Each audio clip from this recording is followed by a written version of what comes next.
ਅੱਗੇ ਵਧਾਂਗੇ। ਅੰਮ੍ਰਿਤਸਰ ਤੋਂ ਕਾਂਗਰਸ ਦੇ ਸਾਂਸਦ ਗੁਰਜੀਤ ਸਿੰਘ ਔਜਲਾ ਨੇ ਇੰਡੀਆ ਨਿਊਜ਼ ਨਾਲ ਗੱਲਬਾਤ ਕੀਤੀ ਤੇ ਦੱਸਿਆ ਕਿ ਸੀਐਮ ਪੰਜਾਬ ਨੇ ਇੱਥੇ ਆਉਣਾ ਸੀ ਪਰ ਕਿਸੇ ਕਾਰਨ ਉਹ ਨਹੀਂ ਆ ਸਕੇ। ਉਹ ਪੰਜਾਬ ਪਹੁੰਚ ਚੁੱਕੇ ਨੇ।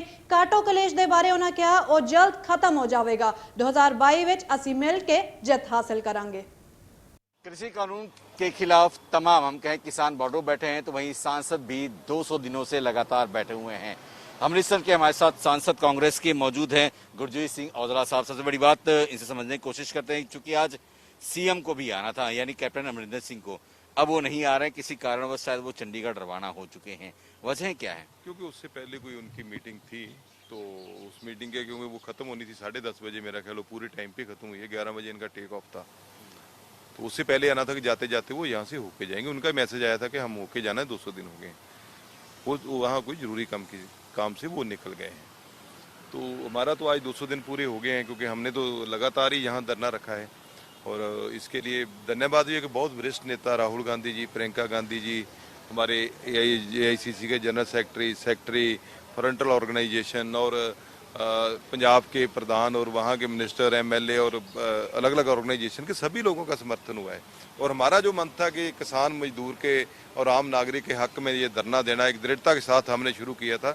और इतना लंबा चलेगा ये तो पता नहीं था, लेकिन दृढ़ थे कि जितनी देर चलेगा हम चलाएंगे। और ये शुक्राना है परमात्मा का कि उसने हमें बल बख्शा। और हम इस आप देखिए गर्मी है, कोई पंखा नहीं है, कोई लाइट नहीं है, ठंड रहती है, बारिश आती है तो हम मेंबर पार्लियामेंट यहाँ ही रहते हैं।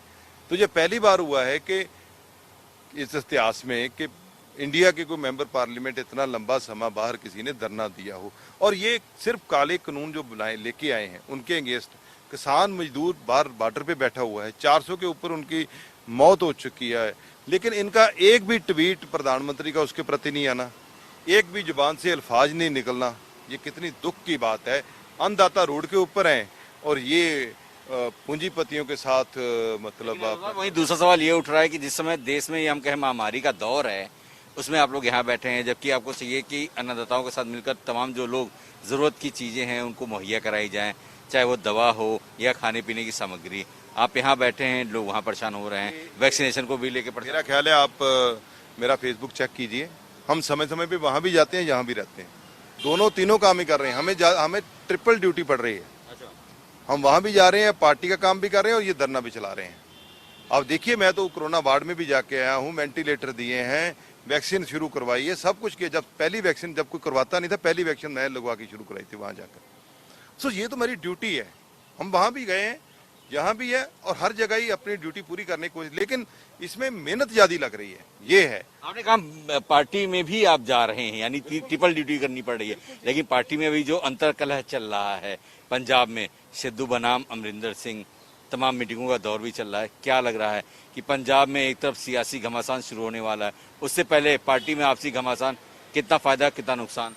मैं यही तो बात कर रहा हूँ कि पार्टी में ये जो फायदा नुकसान की बात नहीं है, हर आदमी को अधिकार है अपनी बात रखने का और वो बात रखी है। हाईकमांड का फर्ज बनता है उनकी बात सुने, वो सुन रहे हैं। उन्होंने 3 मेंबरी कमेटी बनाई है, उसके वक्त सब MLA मंत्री जितने भी लोग अपना मतभेद रखते हैं वो सभी विचार वहाँ रख के आए हैं। और हमें भी बार बार वहाँ जाना पड़ता है क्योंकि वो बुलाते हैं और जो बात पूछते हैं हम भी वहाँ बताते हैं। इसीलिए मैंने बोला ना कि अमरिंदर साहब से मुलाकात नहीं हुई, वो बैरन लौट गए, अभी मुलाकात होनी बाकी है या क्या उम्मीद लग रही है कि सोनिया राहुल जी से मुलाकात उनकी हो पाएगी या नहीं? होनी है, वो तो भाई वो वरिष्ठ नेता है, उन्होंने तो CM बनाया, क्यों नहीं होगी। लेकिन क्या है कि अभी 3 मेंबरी कमेटी से बात हुई है, वो अपना एनालिसिस कर रही है, राहुल जी अपनी बात सुन रहे हैं, सबकी बुलाकर आज भी MP मिल रहे हैं। इसके बीच में नहीं बुलाया जा सकता। वो क्या है कि वो भी कंप्लीट हो जाएगी, जब बात इनकी भी कंप्लीट हो जाएगी तो दोनों को बीच में रखकर फिर कैप्टन साहब से बात होगी और कैप्टन साहब आएंगे और वो मसला भी सॉल्व हो जाएगा। क्या लग रहा है उम्मीद कि जिस हिसाब से अंतरकलह चल रहा है, जिस हिसाब से पंजाब की राजनीति में कांग्रेस का हम कहें घमासान, क्या अब आगे आने वाले दिनों में अलगाव पैदा करेगा या फिर मिलजुल कर चुनाव लड़ता नजर आएगा? नहीं, मिलजुल कर चुनाव लड़ेंगे, एक मुठ होकर चुनाव लड़ेंगे और 2022 का चुनाव जीतेंगे भी। काम भी किए हैं, वो काम लेके जाएंगे। हमारे जो पंजाब सरकार रही है उसने अच्छे काम भी किए हैं। कुछ काम तो ठीक है लेकिन घमासान भी है ना बीच में। घमासान वही तो वो तो खत्म करने के लिए सब कुछ एक्सरसाइज हो रही है। ये मेरा कम से कम ये विद इन 3-4-5 डेज ये कंप्लीट हो जाएगा। एक घमासान और है काला कानून बिल, अब ये कैसे आप जवाब देंगे जब किसानों से पूछेंगे चुनाव के समय? तो जब आप बैठे नहीं है, जहाँ तो बोलो हम उनके समर्थन में नहीं है। वो तो सवाल वो बातें बताए, अकाली दल बताए वो कहाँ है, केजरीवाल जी बताए वो कहाँ है। अब केजरीवाल जी, अब दिल्ली में सरकार है उनकी, ये बताइए ये कॉन्स्टिट्यूंसी केजरीवाल जी की है। अभी तक 6 महीने में जितने भी प्रोग्राम जथेबंदियों ने दिए, किसान संयुक्त मोर्चे ने, एक भी प्रोग्राम केजरीवाल जी ने यहाँ लागू नहीं किया। ना दिल्ली बंद करवाई, ना इन्होंने रोस मार्च कोई निकाला, ना इनके केडर ने कभी कोई संघर्ष किया। तो केजरीवाल जी तो सिर्फ दिल्ली में कुछ नहीं करते, जबकि ये कानून जो है ना आम नागरिक के अंगेस्ट है, जो एसेंशियल कम्युनिटी एक्ट है, उसका मैं आपके माध्यम से बताना चाहता हूँ। जो तेल सरसों का बढ़ा हुआ है, जो पेट्रोल डीजल बढ़े हुए हैं, जो दालों के भाव बढ़ रहे हैं, तो सरकार के निरंतर में नहीं है, क्योंकि कानून लागू है, ऐसे कानून है ये। तो ये कानून वापस नहीं लेंगे तो कितनी महंगाई लोगों के ऊपर आएगी, ये आप अंदाजा लगा लीजिए, सरसों के तेल से अंदाजा लगा लीजिए।